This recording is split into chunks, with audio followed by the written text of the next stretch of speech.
자, 이어서 2부 시작하도록 하겠습니다. 2부는 저희가 월요일마다 이분과 함께 이야기를 나누고 있는데요. 바로 여러분들이 좋아하시는 바로 그분입니다. 보기만 해도 흐뭇해지는, 보기만 해도 미소를 짓게 만드는 바로 그분! 제슬리 투자자문 남궁재훈 연구원 모시도록 하겠습니다. 어서 오세요. 안녕하세요. 안녕하세요. 네. 참 볼 때마다 아직 20대신가요? 네. 딱 30입니다. 그러세요? 네, 30입니다. 아하. 좋을 때입니다. 좋을 때입니다. 자, 좋습니다. 사실 지난 시간까지도 제가 기억하기로는 그 빅7 기업들이 앞으로도 계속 좋아질 것에 대해서 의심하지 않는다라고 하셨던 걸로 기억을 하거든요. 혹시 좀 뷰가 바뀌셨나요? 아니면 계속 유지하시는 건가요? 약간 뷰를 조금 더 베어리시하게 조금 변경을 했었습니다. 그래요? 멀티플 S&P 500 기준 20배가 네. 넘어서고 있고, 뭐 EPS는 계속 올라가고 있지만 멀티플이 계속 올라가고 있는 상황에서 또 최근에 그 빅7 종목들의 주가 상승이 이제는 좀 많이 올라왔다라고 말씀을 드렸었던 것 같아요. 네. 거기서 이제는 그전에는 빅테크나 또는 모르겠으면 그냥 시장을 사라라고 말씀을 드렸었는데, 이제는 시장을 사는 것보다도 개별 종목에 조금 더 집중을 해야 되지 않을까, 좀 더 신중한 스탁 피킹을 해야 되지 않을까, 이렇게 말씀을 드립니다. 드렸었죠. 지난 조금, 시간에 그렇게 말씀을 해주셨었죠. 뷰를 조금 바꿨습니다. 그래서 빅7 그냥 무턱대고 빅7이라고 다 들어가는 것도 아니고 이제는 빅7 중에서도 좀 기업을 골라야 된다는 이야기를 지난 시간에 해주셨었고, 그렇습니다. 자, 그러면 이제 매크로부터 한번 짚어보도록 할게요. 그럼 그 지난 시간과 이번 시간 사이에 좀 시장에 어떤 변화가 있었을지. 좀 내렸겠죠? 예, 조금 내려왔고요. 그리고 방금 말씀드렸던 것처럼 AI 관련주나 반도체 이런 쪽 종목들도 많이 하락을 했었고, 그렇기 때문에 앞으로 뭐 운용하시는 포트폴리오에서도 약간의 조금 종목들의 다변화가 좀 있어야 된다라고 생각을 합니다. 빅테크나 이런 종목들의 비중이 크셨을 것 같아요. 그런 컸던 종목들에서 약간 비중 조절을 할 수도 있겠고요. 또는 약간 방어주, 방어 성격을 가진 종목들을 또는 신규로 좀 편입을 해서 조금 종목들을 다변화할 수 있는 방법이 있을 것 같습니다.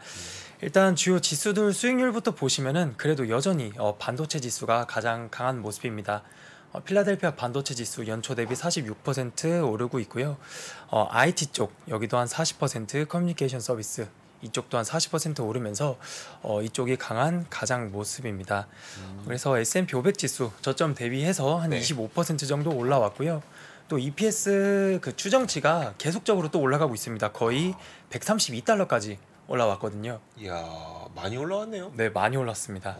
그리고 멀티플은 약간 낮아졌습니다. 지난번에가 19.9배였던 것 같은데요. 지금은 19.3배. 그러니까 이익 추정치가 올라가면서 멀티플은 약간 낮아졌는데 이익은 높아졌는데 주가는 조금 하락했으니 이게 19.3배로 내려왔겠네요. 그래서 뭐 EPS 같은 경우도 꾸준히 상승하고 있는 모습입니다. 네. 여기 보시면은 S&P 500 기준으로 연초 대비 16.6%가 올랐는데 빅테크가 주도했었던 시장입니다. 빅테크가 전체에서, 그러니까 빅테크 10개 종목이 16.6% 지수가 오를 동안 12.7% 정도를 기여했습니다.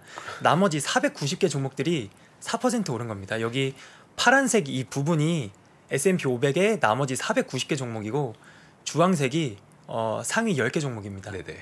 그래서 빅테크가 주도했던 시장이었다, 이렇게 참고를 해주시면 될 것 같습니다. 또 2분기 실적 시즌 거의 다 끝나가고 있는데요.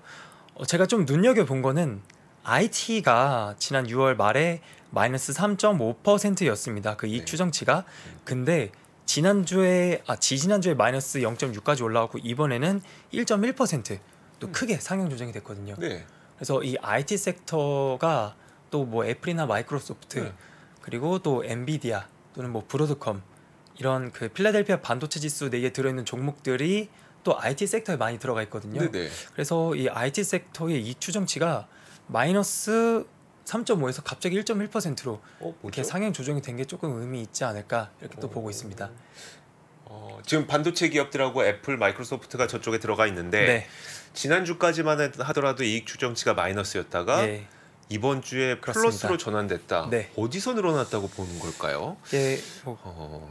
그 세부 내용은 뭐 공개를 네, 하고 있지 세부 않으니까 내용, 잘 모르지만 네, 거기서 어허. 예, 또 이익 추정치가 늘어나게 되면서 뭐 반도체 쪽 좀 음, 괜찮을 것 같습니다. 여전히 빅테크 쪽이나 반도체 쪽은 좋게 보고 있으니까요. 그래서 네네. 네, IT 또 이게 S&P 500 전체 비중 한 27% 정도를 차지하고 있습니다. 네. IT가 그래서 IT 섹터의 이 추정치가 올라가서 그 이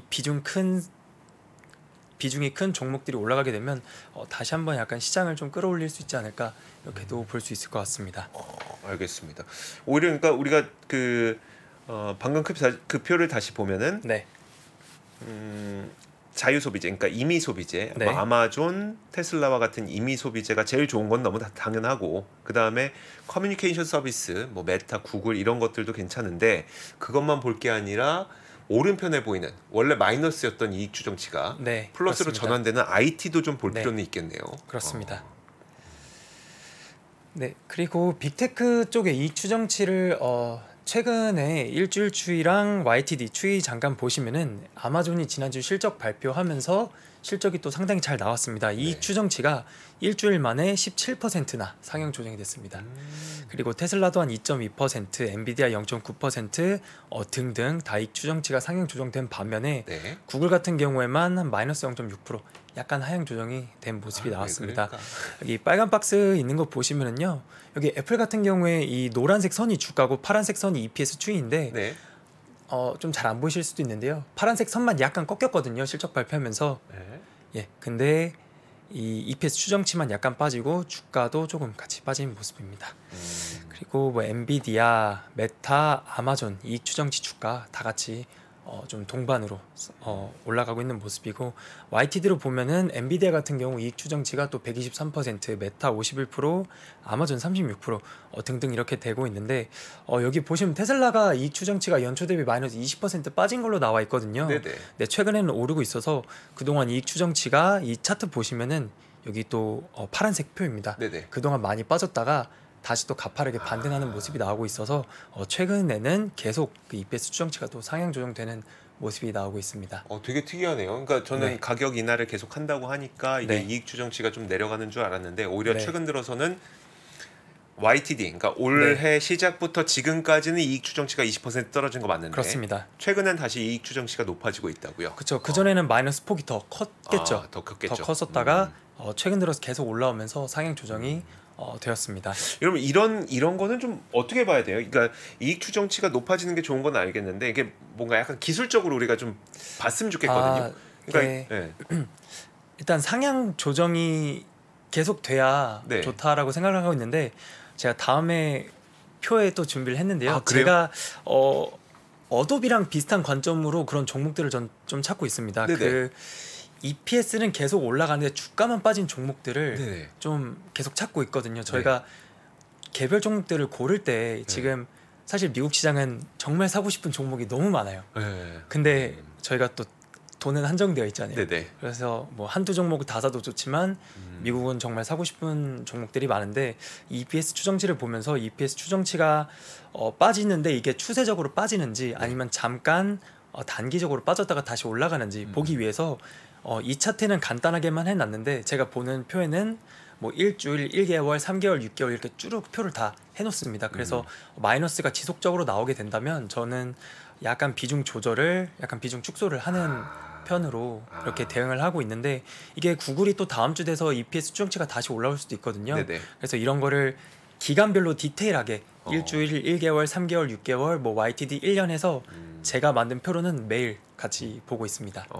그러면 오늘 보여주셨던 이 그 기업들의 EPS는 구글을 제외하고는 장기적으로 봤을 때 그래도 네. 계속 이익 추정치는 높아지고 있는 거네요. 그렇습니다. 뭐 애플이 그동안 많이 올랐었고 실적 발표하면서 좀 빠져서 약간 싸진 국면인데 EPS는 또 안 빠지고 있어서 만약에 저라면 뭐 그냥 그대로 유지하는 대응을 할 수 있지 않을까 싶습니다. 알겠습니다. 그래서 말씀드렸던 것처럼 포트폴리오에 다변화가 좀 있어야 된다라고 네네. 생각을 하고 있고요. 그렇기 위해서 그 제가 생각하기에 그 기준 몇 가지가 있습니다. 네. 제가 그래서 제가 생각하는 기준을 좀 말씀을 드리면 EPS는 올라가고요. 주가는 빠진, 그러니까 네. 어도비 같은 기업들이고 이익 추정치가 안 빠지고 주가만 빠진 종목들. 그리고 저희 회사에서 내부적으로 또 회의할 때 캔슬림이라는 걸 이제 좀 재밌게 하려고 하는데 네네. 그 중에 N이라는 부분이 있어요. N은 뉴 프로덕트를 얘기하는 거잖아요. 네.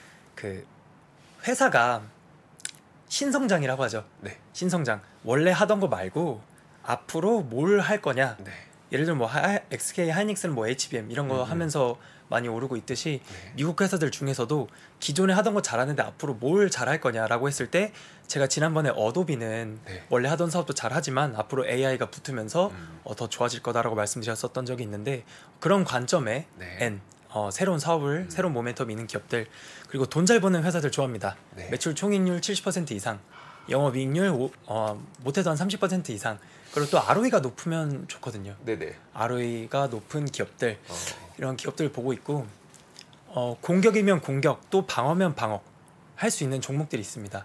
공격은 말 그대로 성장주는 네네. 성장을 해야 저희한테 좋은 거잖아요. 주가가 네네. 올라서 저희한테 리턴이 있을 테니까요. 반면에 최근 들어서는 약간 방어를 해야 된다라고 생각하는데 네. 방어는 결국 배당을 잘 해주고 주주 환원 정책을 잘 해주는 회사라고 생각을 합니다. 그래서 이런 기업들이 뭐가 있을까? 제가 지레 네. 짐작컨대 지금 저 5가지 종목, 그러니까 5가지 기준을 만족시킬 수 있는 종목은 S&P 500 기업 가운데 그냥 추정이에요. 네. 2개밖에 없을 거예요. 2개 정도밖에 안 될 것 같은데. 일단 지난번에 네. 어도비는 좀 맞을 것 같아요. 어도비는 네. GPM 이게 70% 나올 것 같거든요. 그렇죠. 왠지 나올 것 같고. 다른 기업이 뭐가 이런 걸 만족시킬 수 있을까? 방어주 쪽 생각해 보시면은 사실 필수 소비재는 이익률이 막 그렇게 높진 않거든요. 그럼요. 네. 근데 헬스케어 쪽도 또 배당도 많이 주고 네네. 또 돈도 잘 버는 회사들이 여러 개 있습니다. 네, 그래서 좀 말씀을 이런 종목이 드리면은- 있다는 거예요. 있으니까 네. 이제 보여주시는 거죠. 네. 그렇습니다. 어떤 기업입니까?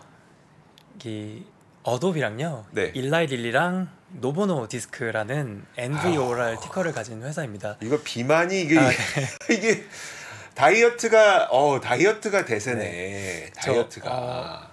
그 최근에 미국 시장에서 헬스케어 섹터가 시장 대비해선 좀 언더퍼폼하고 있고 그렇게 강하지 않은데 네네. 한국 시장 보면 헬스케어 종목들 상당히 강하거든요. 네네.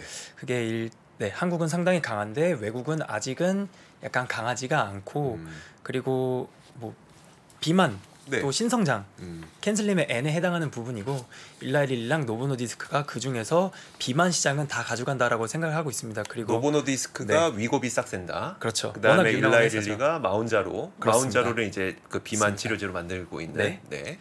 그래서 제 의견은 S&P 500 전체에서 헬스케어 섹터가 비중이 한 13% 정도가 됩니다. 네네. 근데 저희 뭐 매니저분들 같은 경우에는 성과가 얼마나 좋냐라고 하면 벤치마크 대비를 말씀하시잖아요. 네. 그래서 제가 시장을 이기려면 S&P 500의 헬스케어가 13%면 조금 더 가져갈 수 있는 비중 확대를 하면 시장을 어느 정도 조금 더 아웃퍼폼할 수 있는 네. 그런 방법이 있어서 일단 헬스케어 쪽에는 제가 비중 확대 의견을 말씀을 드립니다.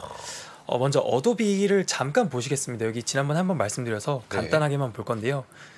흰색 선이 EPS 추정치고요.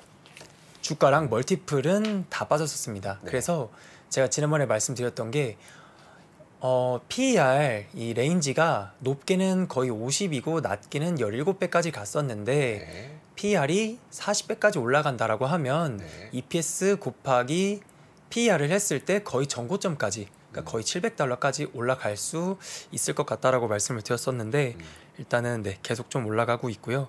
뭐 여기도 AI 모멘텀 이런 것들이 있어서 최근에 또 좀 강한 모습을 나타내고 있었던 것 같습니다. 어도비는 사실 지난번에 나와서 말씀해 주셨을 때 많은 분들이 좀 공감을 하셨어요. 네. 이걸 보고 어도비는 사실 그 소프트웨어에다가 플랫폼을 갖고 네. 있으니까 결국 그 지출하는 비용은 많지 않죠. 지출하는 비용이라 해봐야 네. 대부분 인건비가 다일 그쵸. 거고 원가 30% 정도밖에 안 됩니다. 원가가 30%밖에 안 되니까 그 GPM 70%. 네, 그래서 네네. 나머지는 다 이제 수익을 가져올 수 네. 있는 기업이고 그래서 거기에다가 이제 인공지능의 그 기대감까지 있다 보니까 EPS는 계속 진짜 리니어하게 높아지는데 예. 주가는 많이 빠졌으니 이건 되게 네. 괜찮아 보이는구나라는 공감을 그렇습니다. 하셨었거든요. 네. 그래서 이런 비슷한 논리로 네. 일라이 릴리랑 노보노를 가져왔는데 개인적으로는 노보노가 조금 더 괜찮은 것 같습니다. 이어서 말씀을 드리면은 네. 일라이 릴리 최근 5년 추이인데요. 또 EPS는 계속 올라가고 있는데 최근 들어서 주가랑 멀티플이 약간 조금 빠졌습니다. 그래서 현재 멀티플이 한 42배 정도 되는데 최대 높았을 때가 45배 정도 되고 있어서 여기도 약간의 업사이드는 나오고 있는 상황입니다. 이 표 한번 봐주시면 될 것 같고요.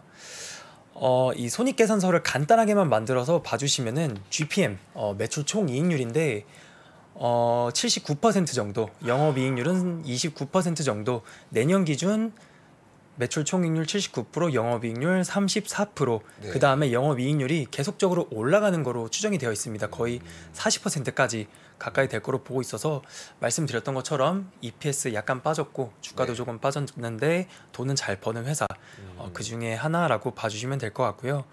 저 근데요, 좀 궁금한 게, 그러니까 우리가 그 제약회사, 그러니까 빅파마들은 되게 안정적인 포트폴리오라는 걸 알겠어요. 하지만 지금 일라이 릴리도 하고 있는 게 첫 번째가 마운저로 이제 그 당뇨병 치료제를 이제 비만 치료제로 만들고 있는 거 하나, 그다음 두 번째가 이제 그 알츠하이머 치매 치료제. 이 두 가지를 하잖아요. 근데 만약에 약이 성공을 했어요.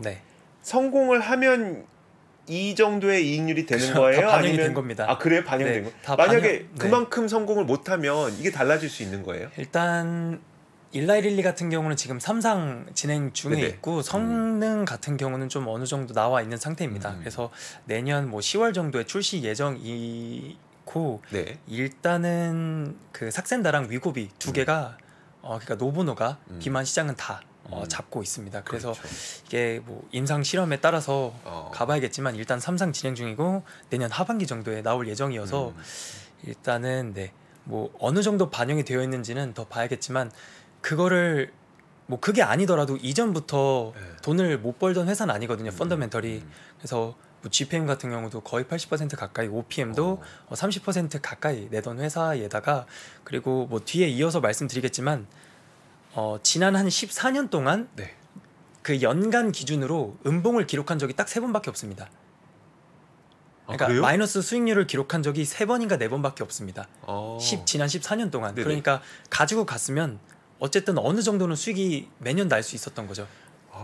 그래서 그런 관점에서 또 포트폴리오를 방어한다라는 관점을 봤을 때 일라이 릴리라든지 노보노를 가져간다라고 하면은 그래도 어느 정도 좀 잃지 않는 투자를 할 수 있지 않을까, 이런 관점으로 또 이 두 종목을 말씀드리거든요. 알겠습니다. 그래서 간단하게 이게 업사이드 정도 보시면은 내년 EPS 곱하기 PR 40배 정도 했을 때 업사이드가 8.3%. 그래서 그렇게 크진 않고요. 25년 기준 업사이드 한 48% 나오고 있는데, 이거는 저희가 계속 보면서 트래킹을 하면 좋을 것 같습니다. 또 주주 환원 정책 쪽 보시면은 주당 배당을 한 3달러, 그리고 배당도 한 1.6% 하고 자사주도 계속 삽니다. 그래서 가지고만 있으면 주주 환원 정책가 한 3% 정도 이렇게 가질 수 있을 것 같습니다. 그리고 아래에 페이아웃 레이시오라고 되어 있는데, 그러니까 벌면 번 돈에서 한 80%는 배당 성향. 배당 성향. 그래서 한 80%는 또 주주 환원한다, 이렇게 봐주시면 될 것 같습니다. 사실 일라이 릴리도 좀 비싼 건 아닌가 막 이런 생각이 하긴 그래서 하는데 노보노가 저는 조금 더 노보노 디스크가요? 노보노가 조금 더 업사이드가 큰 종목인 것 같습니다. 노보노 디스크, 여러분 노보노 디스크 지금부터 한번 볼게요. 노보노 디스크는 위고비 싹센다로 유명한 그 기업입니다. 맞습니다. 그래서 보시면은 표를 또 만들어 왔습니다. 흰색 선은 EPS 추정치 계속 올라가고 있는 모습 나오고 있고요. 최근 들어서 그 갈색 선이 멀티플인데 멀티플만 계속 빠지면서 27배 수준에 되고 있습니다. 가장 이제 멀티플이 높았을 때가 35배 정도 되고 있거든요. 그래서 최근에 주가도 고점 대비해서 약간 좀 조정받고 있는 모습이 나오고 있어서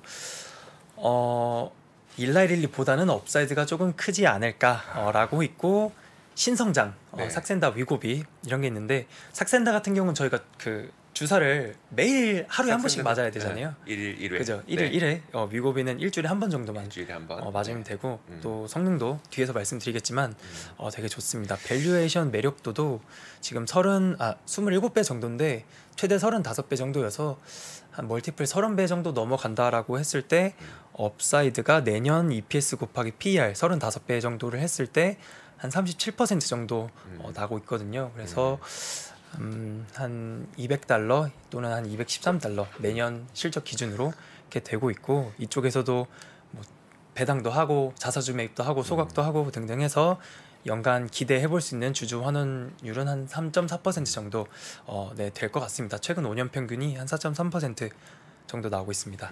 제가 취재했던 얘기 하나 해드릴까요? 네. 얼마 전에 이제 취재했던 이야기 하나 해드리면 전혀 다른 것 같은데 갑자기 이제 노보노디스크로 확 다가올 수도 있습니다. 긴장하세요. 왜냐하면 그 얼마 전에 이제 국내 제약회사를 이제 한번 갔었는데 네.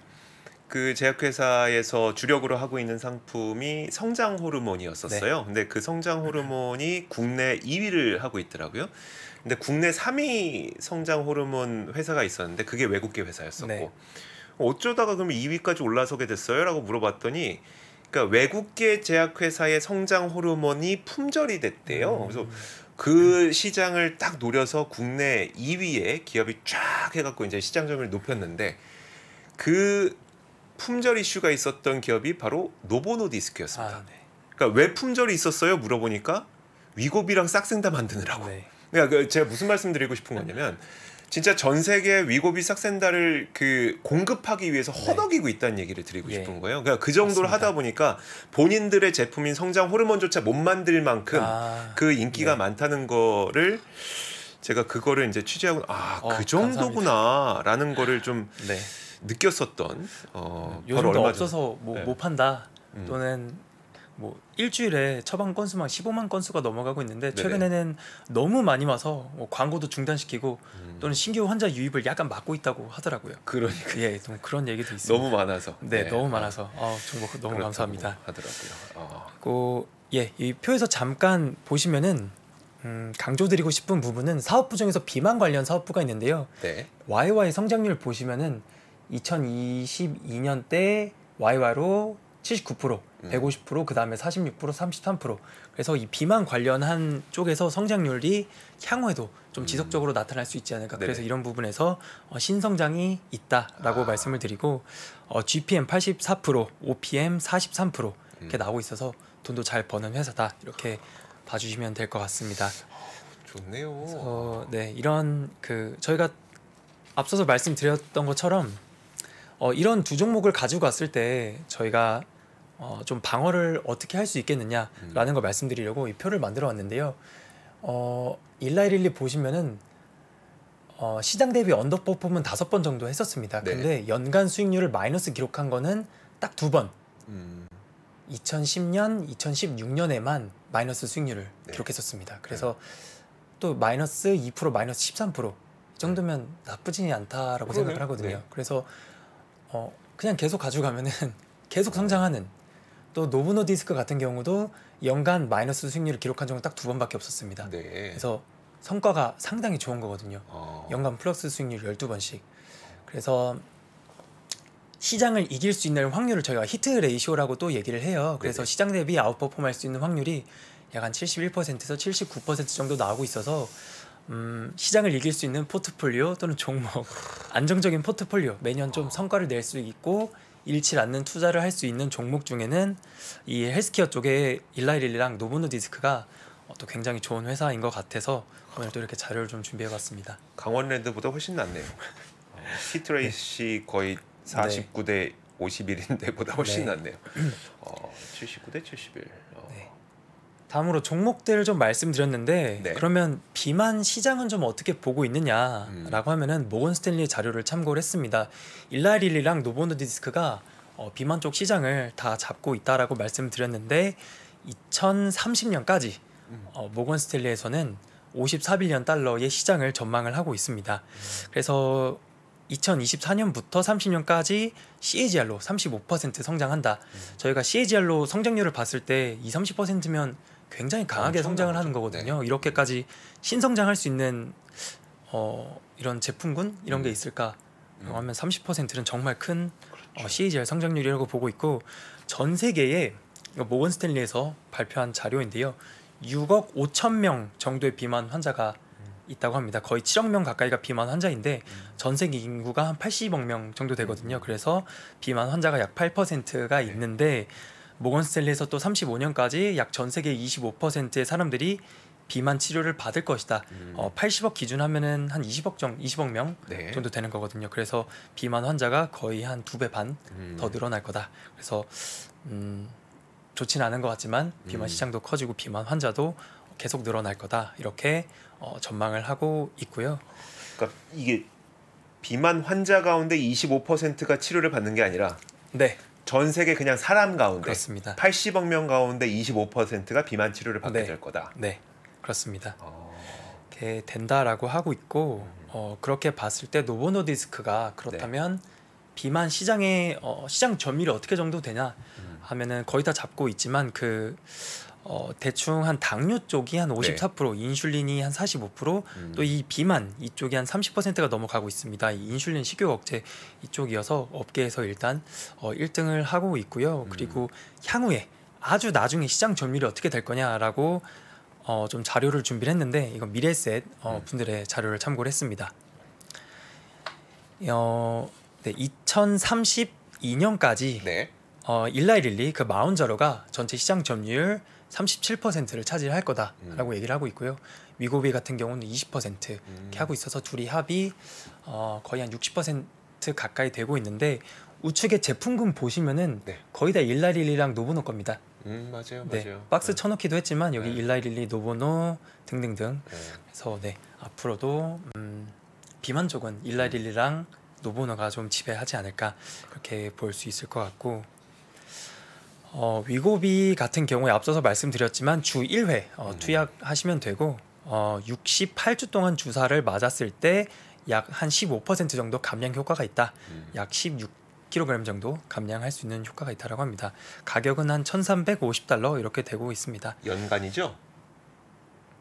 예, 요게 가격이요? 네. 네. 가격이 횟수는 아닌 것 같은데 이렇게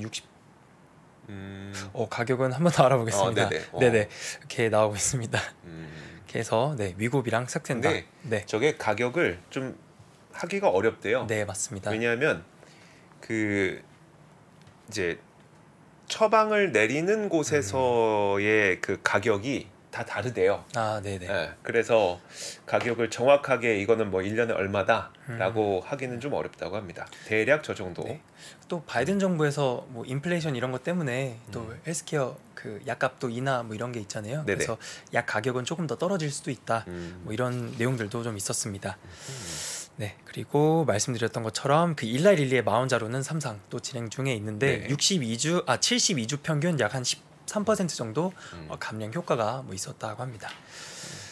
그리고 이 표는 이제 비만 치료대 미국 주방 처방 건수 추이인데 이 주황색 차트를 보시면 위고비가 주간 15만 건이 넘었었거든요. 근데 최근에는 꺾이고 있습니다. 이 하락세는 수요 급증으로 인한 광고 중단, 그리고 그동안 처방을 받았었던 사람들의 이 치료 지속성을 하반기까지 좀 계속 보려고 신규 환자 유입은 좀 제한하기로 결정을 했다. 네네. 뭐 이런 또 이슈들이 있었습니다. 그래서 여기가 꺾이고 있지만 이게 안 팔려서 그런 게 아니라 네, 막고 있다. 사람이 이거- 너무 많아서 네. 더 이상 주사를 줄 수가 없어서 네, 광고를 그렇습니다. 안 합니다. 좀 그만 좀 오세요. 이런 상태라고요. 그렇습니다. 아, 네, 그래서 말씀드렸던 것처럼 일라이릴리나 노보노 이렇게 가장 또 좋게 보고 있고, 최근에 노보노 디스크가 이번 주 목요일 날 장 전에 실적을 발표를 해요. 네. 이번 주 목요일인데 지난번에 실적 발표를 했을 때 가이던스를 또 다 상향 조정시켰습니다. 이게 숫자 보시면은 빨간색 박스 보시면은 네. 매출 성장률이 기존의 13%에서 19% 성장할 거다라고 했는데 상향 조정하면서 24%에서 30% 성장할 거다. 크게 상향 조정시켰거든요. 네네. 그리고 영업이익 같은 경우도 28%에서 34%로 어, 상향 조정을 시켰습니다. 그리고 이 잉여 현금 흐름도 또 상향 조정하면서 또 잉여 현금 흐름은 또 배당을 하든지 네. 자사주 매입을 하든지 그런 데 또 사용을 하게 되거든요. 그래서 네. 이번 주에 실적 발표가 일날 일리는 화요일 날 장 전에 있고 네. 목요일 날 장전에 노보도 있는데 네, 좋은 기회가 될 수 있지 않을까. 아니면은 좀 이번 주에 실적 발표 있는 기업들이 그렇게 많지 않거든요. 네네. 대부분 실적 발표가 끝나서 맞아요. 거의 다 끝났죠. 네, 거의 다 네. 끝나서 근데 이렇게 두 개 기업 정도 좀 재미있게 참고를 또 해보시면 좋을 것 같습니다. 또 장전에 나오니까 네. 주무시기 전에 한번 보시면 좋을 것 같습니다. 와, 저도 그러니까 이게 네, 뉴스로는 많이 봤어요. 그러니까 비만 치료제를 정말 수없이 많은 사람들이 사용하고 있고 아까 네. 제가 그 말씀드렸던 사례도 그러니까 주사를 만들기 어려울 정도로 그러니까 네. 성장 호르몬도 사실 주사제거든요. 뭐 팁만 그쵸. 갈아 끼우는 네. 것도 있고 아니면 아예 그 팥을 갈아 끼는 것도 있지만 어쨌든 주사제인 거고 노보노디스크나 아니면 일라이릴리의 그 비만 치료제도 비슷하게 생긴 주사제란 말이에요. 그렇죠. 뭐 네. 일주일에 한 번이건 매일이 됐건 네. 맞고 네, 이렇게 꽂는 거니까요. 네, 딱 꽂고 네. 그러면 일정량 툭 들어가고 이제 칩만 바꿔서 다시 다른 칩 껴갖고 이렇게 툭 꽂고 이거 해야 되는 거라 주사제인데 네. 그러니까 이 비만 치료제 주사를 만들기가 버거울 정도라서 성장 호르몬제를 아예 안 만든다는 건, 그러니까 적게 만든다는 건데 그 정도로 한다는데 참 이게 이게 체감이 잘 안 되는. 네. 그러니까 머리로는 네. 다 이해했어요. 근데 체감이 잘 안 된다. 유명한 분들 중에서 그 일론 머스크도 네. 위고비 맞고 살 뺐다라는 그러니까요. 뉴스 기사들도 많이 있거든요. 음. 뭐 연예인들 사이에서 또 유행을 했었던 것 같습니다. 미국의 할리우드에서. 네, 그러니까요. 그래서 네, 이번 주에 실적 발표 이렇게 두 기업 좀 재미있게 보시면 좋을 것 같고요. 좀 시장이 어렵다라고 생각을 하는데 네네. 좀 종목 선택이 조금 신중하게 해야 될 것 같아서 이렇게 두 개 기업 정도 준비를 해봤습니다. 그래서 네. 알겠습니다.